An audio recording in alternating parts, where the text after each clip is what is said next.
back in lockdown. Numbers of COVID cases are rising and it's a scary time. We could be filled with all sorts of anxious emotions.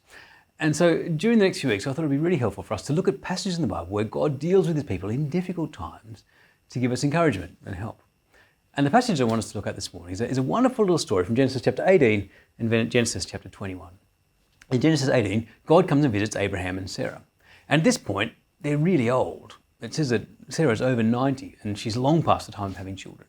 And yet as God talks with Abraham, he says to Abraham, "Where's your wife? I'm going to come back this time next year and she'll have a son." And Sarah's off in the tent, and it says that she laughed. And I can imagine it's one of those laughs where you're drinking the water and just all comes out. It's that, what? No, that's not going to happen. She laughs that laughter of unbelief. In fact, when we think about what she was experiencing and the emotions she would have been experiencing, it's a laughter of cynicism, of pain. They've been living with this promise for many, many years.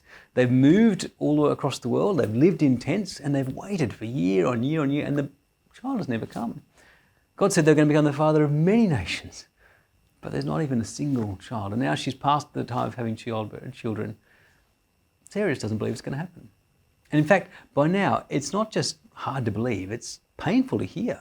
This is this promise that's disappointed her year on year on year. And so as she hears this, Sarah's full of doubts about God. She doubts his love for her. I mean, if he really loved her, would he keep going on about this empty promise? She doubts his power. I mean, doesn't he know it's impossible? She's not going to have a child now. And she doubts his goodness. And would a good God just keep torturing her with this promise that never comes? She's full of doubts. And we can understand that because we feel the same way, don't we? At the moment, where is God in this corona? Why isn't he helping us? What is he doing? We can doubt his goodness. We can doubt his love. We can doubt his power. Wonderfully, in Genesis 18, God hears her laugh and he says to Sarah, "Why did you laugh?" And she says, "Oh no, I didn't laugh." So, well, no, you did. But then he goes on to say, he knows why she laughed. And he says, "Is anything too hard for the Lord?" Is anything too hard for the Lord? In fact, the original is anything too wonderful for the Lord? Is anything so good that we can't believe that God could do that?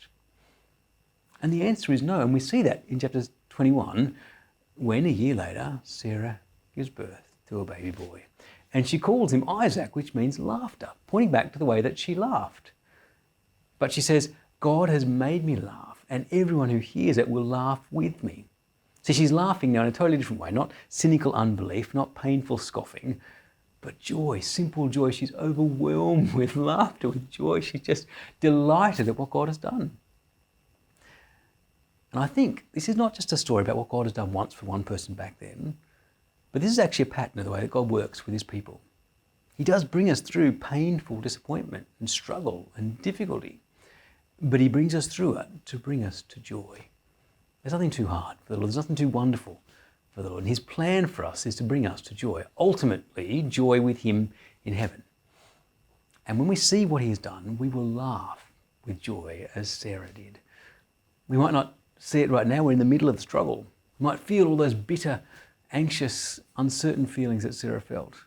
But this story reminds us that God is working for our good and that we can trust him. And it teaches us to look forward for the time when we will laugh with joy. So hang in there, hold on, and wait to see what the Lord will do.